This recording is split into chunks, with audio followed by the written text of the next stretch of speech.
CorePath GRX is the second-generation robotic system for cardiovascular interventions. The CorePath system offers the physician robotic control of the guide catheter, guide wire, and balloon stent catheter from the protection of the radiation-shielded cockpit. As with a traditional intervention, the physician gains access manually.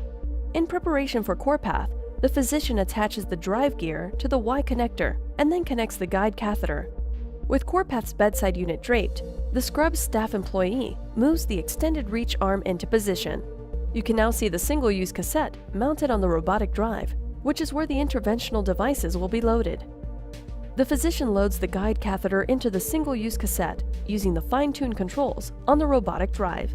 With the guide catheter securely in place within the cassette, the physician pulls the guide support track over the guide catheter, securely attaching it to the introducer sheath. This guide support track supports the guide catheter as it is being advanced and retracted within the patient's anatomy. Once the guide catheter is in position, the physician can now remove his lead and sit down within the radiation-shielded cockpit. From here, sitting less than 2 feet away from the CorePath's Power Vision monitor with enhanced visualization, the physician will drive the devices and perform the intervention. The scrub staff is now ready to load the devices. The bedside touchscreen provides step-by-step instructions to streamline workflow throughout the case. Once the devices are quickly loaded into the cassette, the intervention is ready to begin.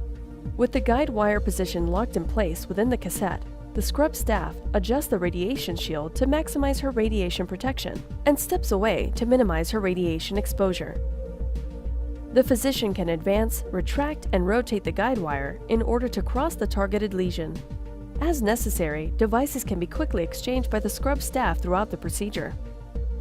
The physician can reposition the guide catheter using the guide catheter control joystick located on the control console. When the procedure is completed, the scrub staff follows the instructions on the bedside touchscreen to end the case by removing the devices from within the single-use cassette.